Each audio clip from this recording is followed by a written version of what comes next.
Et après ça, nous nous mettons à l'auditorium, nous aurons l'occasion de rencontrer la fondation qui attend avec impatience un message de votre part. But today, today the sun is shining much brighter than it ever has. Oh, tell me why.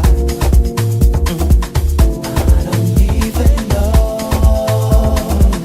We don't even care.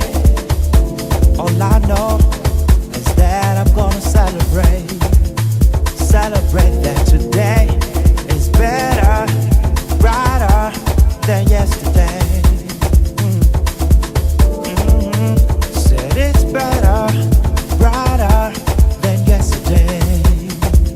Oh, come on, yeah. I don't even know. We don't even care. I don't even know. On va certainement un espace polyvalent. Nous pourrons l'utiliser éventuellement pour des vernissages, des expositions. On pourra, quand on a des besoins de salles supplémentaires, mettre éventuellement des chaises pour pouvoir accueillir. On se demande que ça peut être aussi, lorsque nous organisons des conférences, un espace pour des cocktails, éventuellement pour des cocktails, pourquoi pas même des repas. Voilà. Donc ça sera un multipurpose, comme on dit. Le logo apparaît en filigrane. C'est un logo, quand vous le regardez, il y a la forme d'un triangle. Et dans ce triangle, vous découvrez une partie inférieure, donc il y a la base du logo, et une partie supérieure, c'est le sommet du logo. À la base, en allant du haut vers le bas, on rencontre là le nom de l'organisation. Mais on voit aussi la nature de l'organisation. Et bien entendu aussi son leitmotiv, une jeunesse qualifiée pour un Congo en marche. L'idée c'est que pour que le Congo avance et se construise, et il a besoin de s'appuyer sur une jeunesse qui a des capacités renforcées, qui a des capacités, des qualifications pour le transformer. Alors l'action de la Fondation pour l'instant se déroule autour de ces 4 secteurs d'activité. L'éducation en sciences, technologies et innovation, la formation professionnelle et qualifiante, l'insertion et la réinsertion, mais aussi la réflexion et le plaidoyer. Dans l'éducation en sciences, technologies et innovation, vous savez, nos pays ont formé des littéraires, des juristes, on en a pas mal.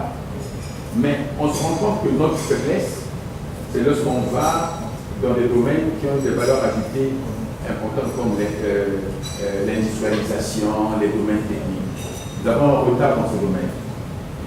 Et comme une fondation ne peut pas tout faire, sous l'impulsion du président de la fondation, nous avons choisi de donner nos bourses essentiellement pour les formations techniques et professionnelles. Donc, nous ne donnons pas des bourses pour former des spécialistes de Molière. Nous donnons des bourses pour former des gens qui vont travailler dans le domaine de l'énergie, dans le domaine du mine, dans le domaine du tourisme, l'écotourisme, dans le domaine du management pointu, des cadres, mais ces cadres partent à la retraite et on ne peut pas, je prends un exemple simplement, le Congo découvre sa vocation minière. Mais si le Congo devait exploiter tout son potentiel minier, il n'aurait pas le personnel suffisant pour prendre en charge le développement de ce secteur.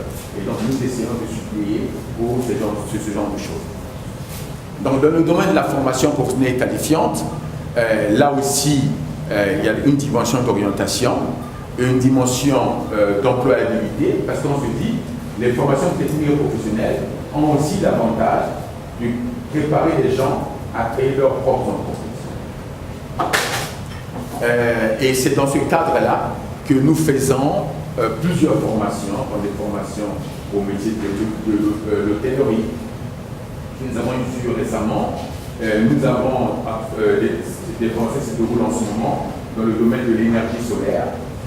Nous allons commencer le 1er juin des formations dans les métiers autour de l'électricité. Donc, ce sont des formations qui vont selon les besoins, mais aussi des formations dans le domaine de la conduite automobile. Il s'agit de former de vrais professionnels du transport. Un continent plus vaste que l'Europe en termes de superficie. 3 fois l'Europe. J'allais dire 4 fois l'Europe en termes de superficie. 4 fois l'Inde. 3 fois la Chine. 4 fois le Brésil, etc. Ça, c'est en termes de superficie. Derrière la superficie, il y a la richesse. Il y a la diversité. Et si on y ajoute maintenant, mes chers amis, Monsieur le Président, pour vous dire que vous avez raison, depuis cet horizon, notre continent, en 2050, dit-on, disent les démographes, le continent sera le continent le plus peuplé du monde, avec près de 2 milliards d'âmes. J'ai toujours retenu comme défi majeur la question de la résolution des dérèglements climatiques. C'est un défi majeur.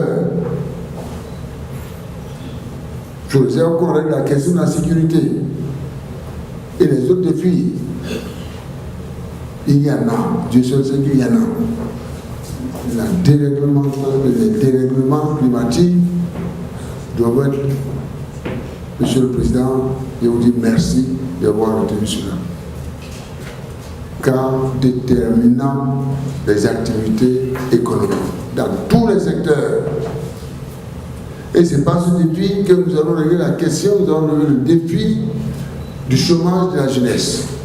Non seulement au Congo. Et merci de m'avoir donné cette occasion, à ce passage. Je dis bien à ce passage. J'aurai l'occasion de revenir parce que ça m'a tellement intéressé. Pourquoi? Parce que je parle du défi des dérèglements climatiques. Cela ne veut pas dire que je laisse l'autre défi. Le social, l'emploi des jeunes, le chômage massif de la jeunesse. Ce n'est pas une affaire qui contient le Congo seul. Ce n'est pas une affaire qui contient le Bénin seul. Ce n'est pas une affaire qui contient une sous-région seule. Le continent seul. Le monde entier, pour le voir. Après avoir investi dans un tel joyau. C'est pourquoi j'ai dit, il faut citer cela. Je ne veux pas taire les autres défis, parce que quand on parle de beaucoup,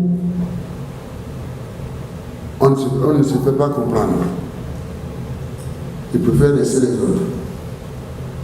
Donc, Monsieur le Président, je vous encourage à continuer. Et je vous demande de transmettre mes félicitations au directeur exécutif, mes félicitations ayant présent du consul du Bénin, il est là, près du Congo. Nous avons besoin d'une administration vecteur de développement. Nous en avons besoin parce que l'avenir ou la gestion futuriste du continent, la prospérité futuriste du continent ne peut pas se faire en dehors de la jeunesse. C'est pourquoi je accorde l'importance à cette fondation. Sans la jeunesse, nous ne pouvons pas régler la question de l'avenir futuriste de notre continent.